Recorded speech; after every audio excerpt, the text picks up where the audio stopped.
75th meeting that you're holding today of the annual general meeting coincides with India celebrating 75th anniversary post-independence. I've observed this even earlier once, that the IBA's trajectory is very much aligned with Free India's trajectory, and as a result, most often, either by default or by the choice of the IBA, you end up serving the nation, keeping yourself aligned with national priorities. And therefore, there's always been a synchronization of banking functions and also government policy. So there's enough and more reasons to recollect how that path has helped India move up and grow, particularly in the last 10 years, I would think, in spite of all the challenges that you have faced. Because of various reasons, I'm not going to have to give a political explanation for it, but I'm glad today we are meeting at a time when most of you all have come out of the difficulties that you were facing, and as a result today you are able to stand up on your own and be counted for your strengths over the decades. After all, due to extensive networking, spreading of your wings, diligent hard work of your members and of your staff at all levels, banks in India have grown to the sizes that they have grown today. But even with all that said, and I appreciate particularly the work that was done during the pandemic, I mentioned it in my last meeting, I wouldn't hesitate to repeat here and now again, that participation with a sense of dedication at all levels in each and every one of the banks has become, I would think, a golden certificate given by the people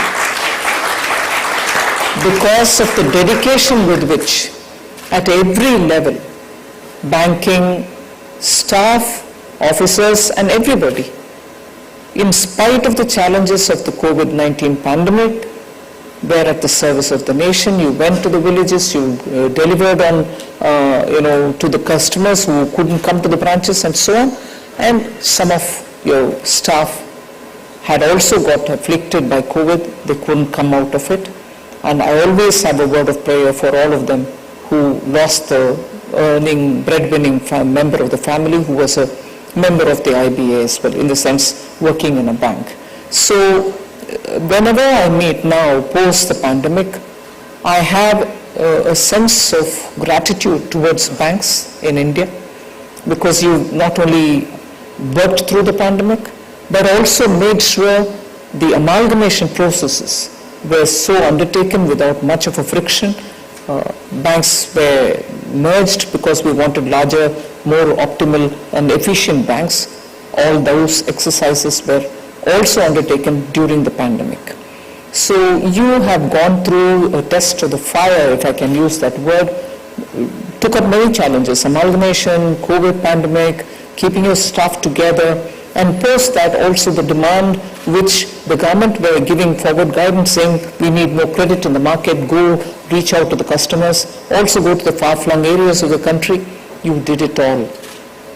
Today the economy is looking up, and you also are seeing figures which are coming out.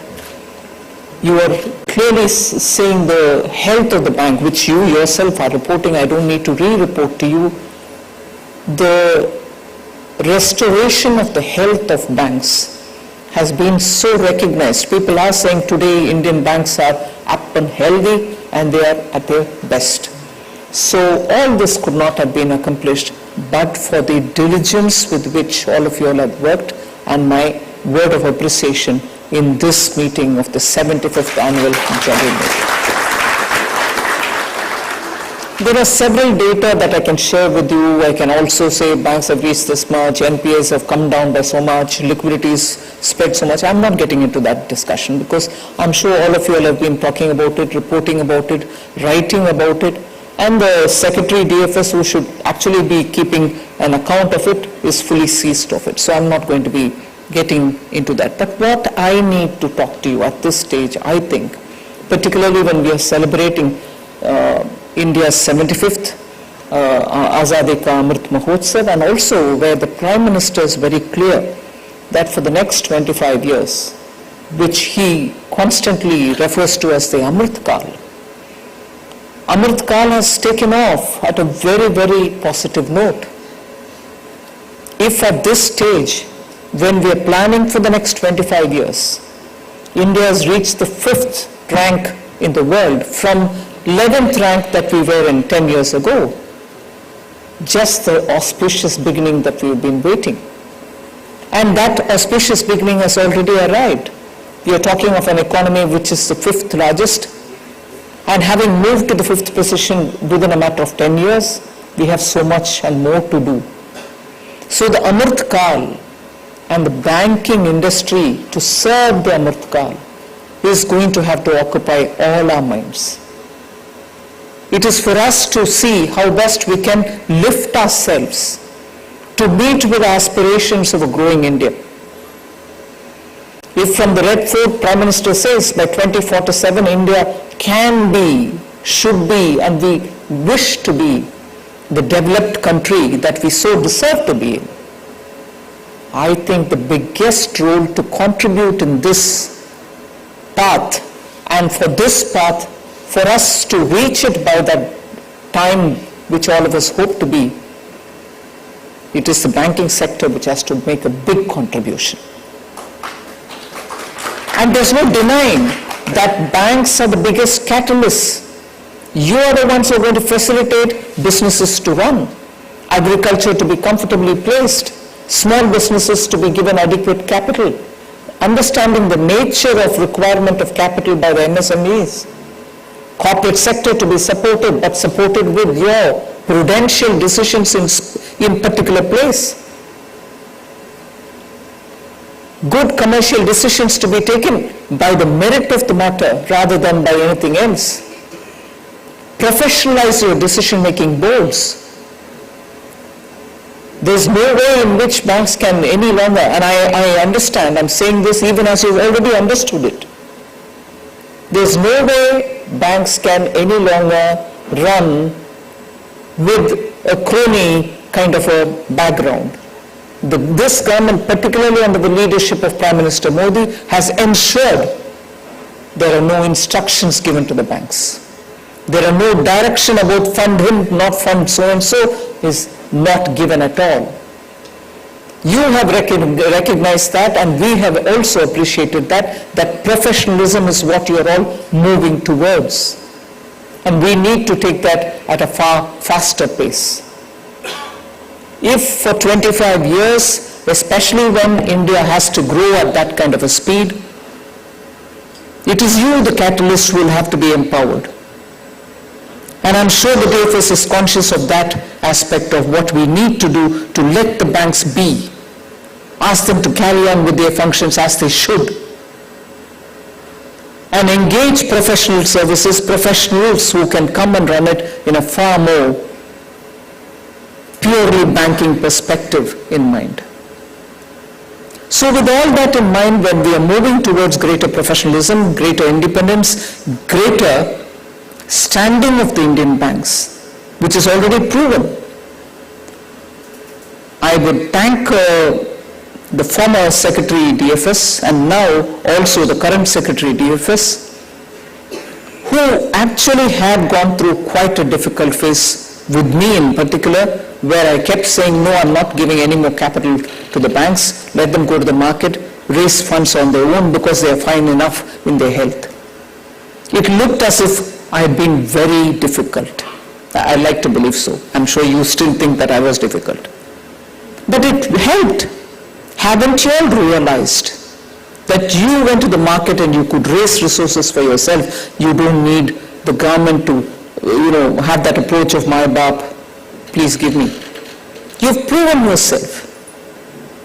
And to add to your strength, monies which were locked up in accounts which were declared fraudulent. The law enforcing agencies are making sure that they give the money back to the bank. The assets have been put on auction, monies have come, and there are times I have called Dinesh Karaji to say, please go ahead, put the share out and get the money, put it back into your account. Don't wait for a golden day. This money has come, that which was almost given up, saying we may or may not even get it.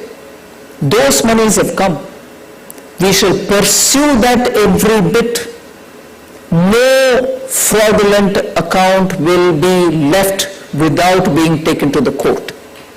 We shall get that money back to you. Because you are the custodian of those monies. And fraudsters have no place in this country, and banks shall not suffer for the monies which have been taken away by the fraudsters. And that I can say with confidence because in the last few years we've done it. I'm not talking out of the blue.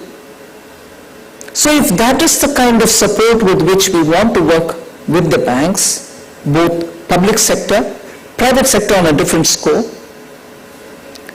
I'd certainly love to see banks now plan for the Amrit Kal. We're in it already, we should have planned earlier, but never mind, now is the time. 5th in ranking economy, your money is coming back, you on your own have built your health up in such a way that you're able to go to the markets to raise resources, you've got the opportunity now to get more professionals into your management, then what best time to think about what you want to do the next 25 years? And the next 25 years, I would think you will have to have strategies to meet up to the aspirations of the younger population. They shall be about 60% of the total population by the year 2030, youth of India. You will have to make your portfolios such attractive ones that even the young would think there's so much for me in the bank. You will have to articulate it in such a fashion. I'm not saying that you will have diametrically different portfolios. After all, banking has its own prudential sense.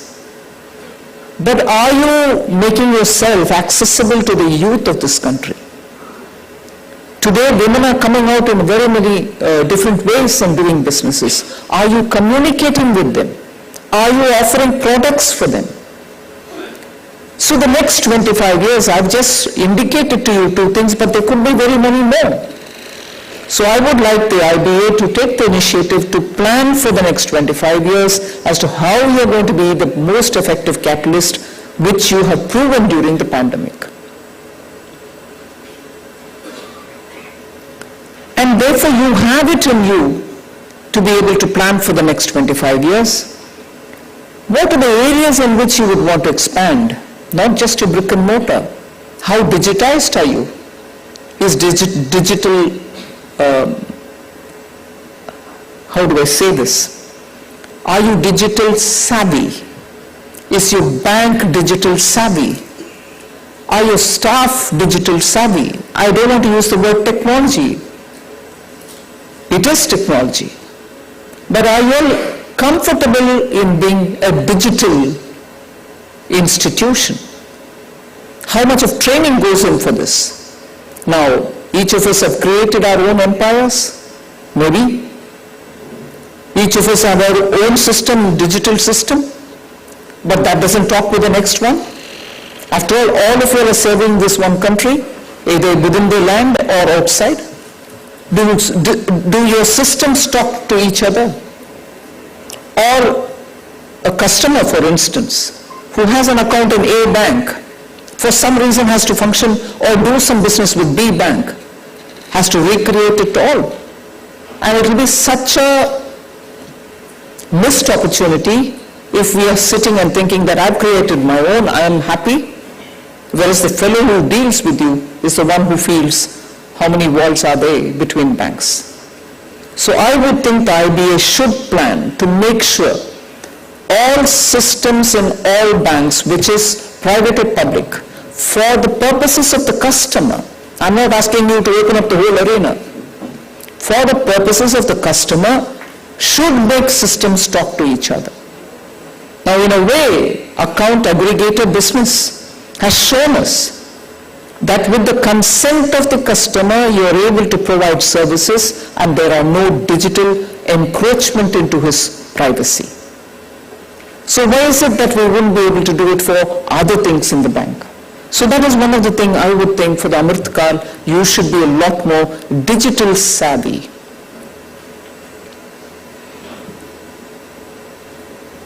Also the opportunity that technology gives you over and above having these systems which speak to each other.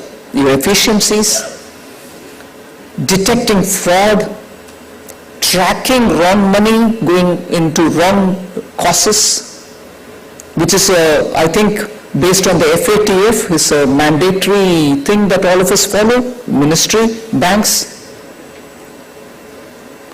Detecting unusual transactions, alerting yourself, alerting the government. Use of Web3, artificial intelligence, data analysis, deep dive into data.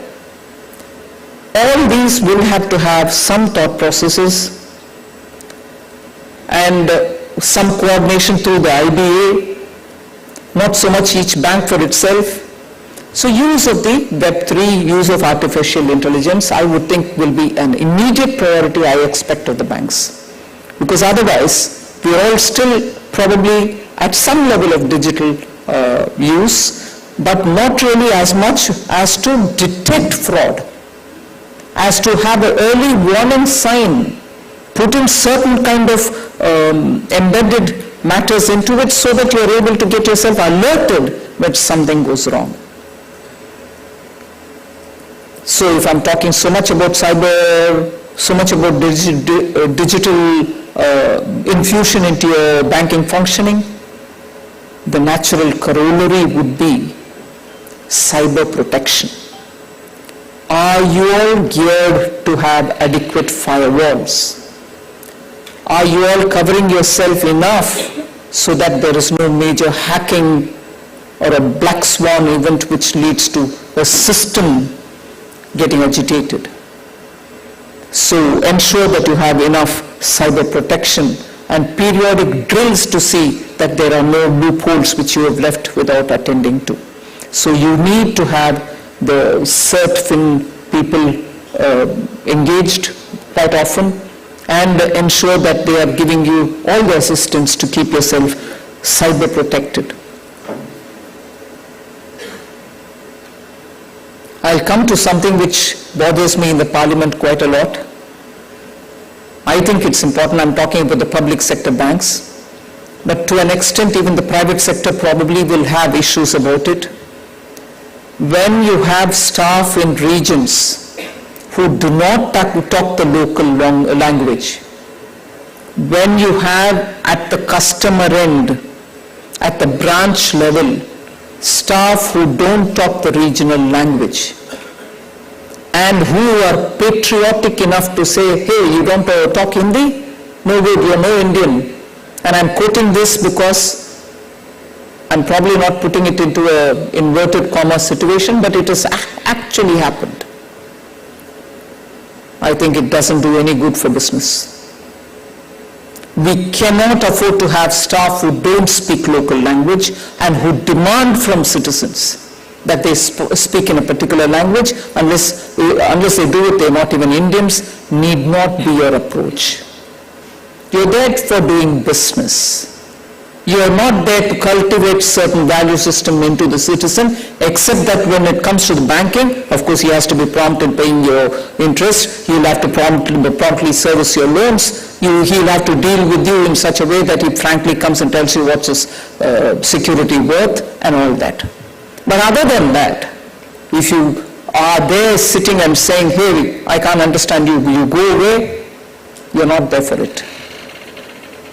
I honestly, at this juncture, tell you, please review the kind of people who are getting posted in branch levels. If you have a problem about mixing and matching staff who can speak a local language and you have somebody in that region who can't speak, keep him at the back door, but he shouldn't be dealing with the customers then. I hope we don't create newer problems for ourselves.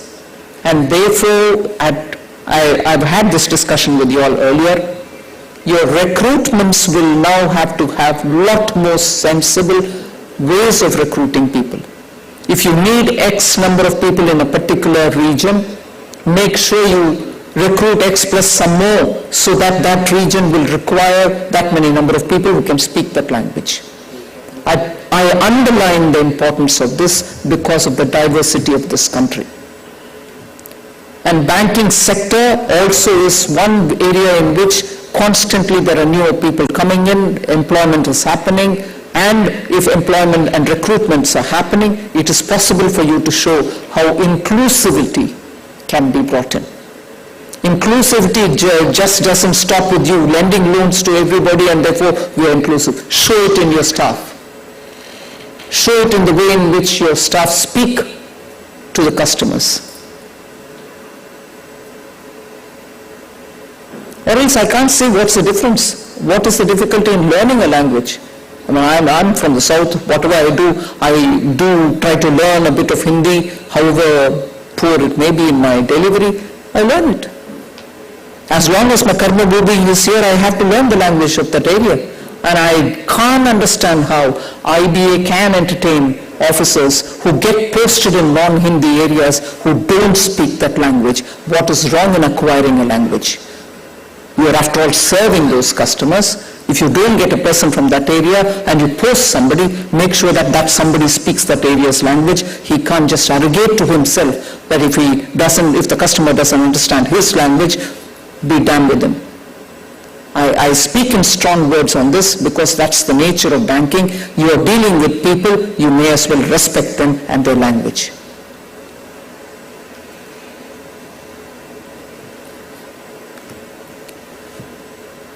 I'd also draw the attention of all the members of the IBA that some parts of the country, even today, do not have adequate coverage of banks. And when I say banks, I'm not insisting on brick and mortar. I know that exercise is already over. You have arrived at a certain number of areas where there are no brick and mortar branches, which you may want to provide, and you've taken a call on that. I'm not interfering in that. But if there is a way in which you can provide ATMs, or even better, where you can afford to have more business correspondents. And in that, I would think I've come across quite a number of business correspondents who are women who are doing brilliantly well. I would like a positive and affirmative bias here. The more business correspondents are women, the better for your business. Show your positive prejudice in this. Get more business correspondents, get more women business correspondents.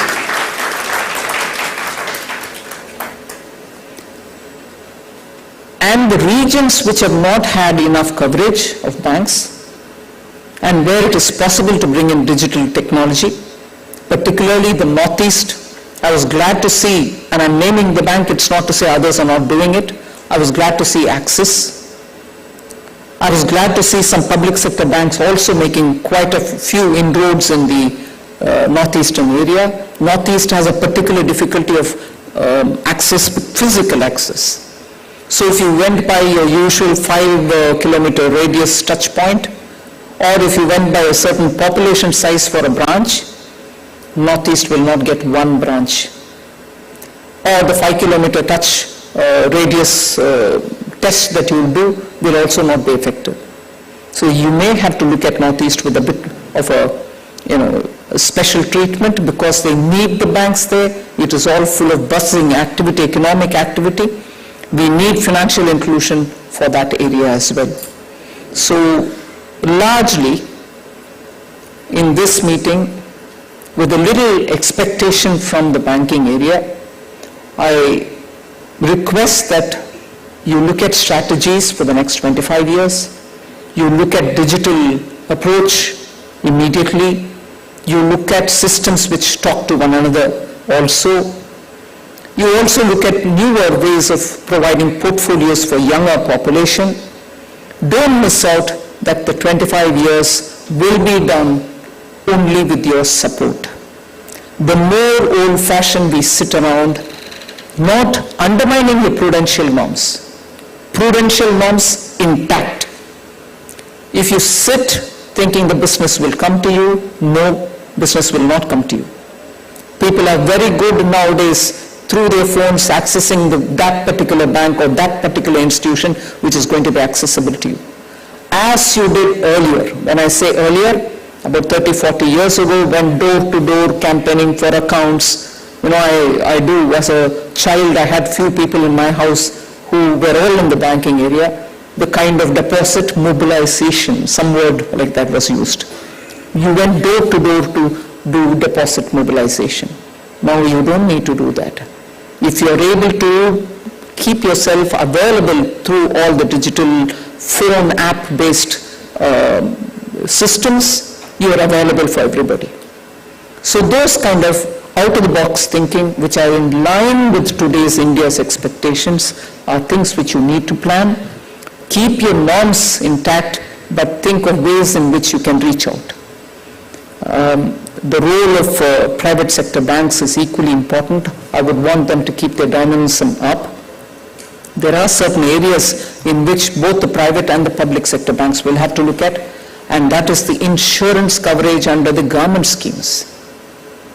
Jan Dhan accounts are there, but Atal Bima Yojana, Suraksha Bima Yojana, we still need all of you all to participate. Maximum saturation has to be reached in all of them. I know it is a public sector bank which largely carry forward the government's schemes and so on, whether it is Mudra, but I know other private banks are also doing it. But one last call that I'd like to put before the IBA today, and for those of you who are going to wear the thinking hat on behalf of your banks, regional rural banks will have to have some attention given. I think once earlier when we met, I had voiced it. Rural banks need support for digitization. They need digital technology. They need to be upgraded in terms of the systems that they have. They need a lot more assistance in terms of getting all accounts into digital platforms. Account aggregators will also have to go to them. So some more attention by the sponsoring banks for the regional rural banks would help. There's so much and more happening because of the agricultural infrastructure fund that government has created. We need that to be better reached out through the RRBs. So ensure that the RRBs get the support of the sponsor banks, and slowly work might even expand to strengthen the cooperatives, but that's a bit later. But for now, I would want you to immediately attend to the RRBs as well. So thank you for giving me this opportunity. Once again, I appreciate the service done during pandemic. I also appreciate the efforts which are being put through during post-pandemic revival-based efforts, but it's not all over yet. This year, particularly this year, during the festival, immediately after the festival, there will be a lot of interest. There is indication that people are willing to spend money, people are willing to travel, people are wanting to go to different destinations, businesses are wanting to invest additionally, capacities to be expanded. All these are being talked about. If those will have to materialize, it is through you. You will have to keep yourself available and ready for ensuring that the requirements, credit requirements, are met and met in time without much of a stress on diligence and compliance. You should facilitate the customer to ensure that he thinks, oh, this bank is fairly, easy, they're comfortable with me, I'm willing to do the whatever compliances, so it's all happening. That energy of positivity should go out.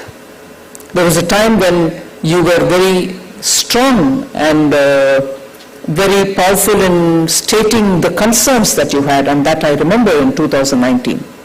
Whether it is because of the stress the staff had in their minds, whether they're going to be pursued by the CBI, whether CVC is going to come after them, whether the decisions are going to be questioned by the CAG and so on.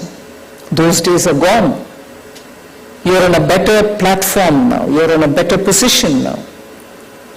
If that could be effectively communicated to the authorities, to the government, saying we're all scared, we're frozen, we don't want to take a decision. You were very effective in that, weren't you? Weren't you very effective in that? They have been addressed now. Equally now I want you to be effective in saying we are ready for good business. We are ready now to deal with customers. Please come, we want to serve you. Give us a call, we are willing to come and talk business with you. You be proactive. You're very effective when you want to convey a thought. I would want you to convey the thought to the customers that you are ready for them and you will meet them wherever they want and do business with them. Of course, you'll be conscious of keeping your own norms intact. Nobody's going to undermine that. So, good wishes. Thank you for giving me this opportunity. Next 25 years is in your hands. Thank you very much.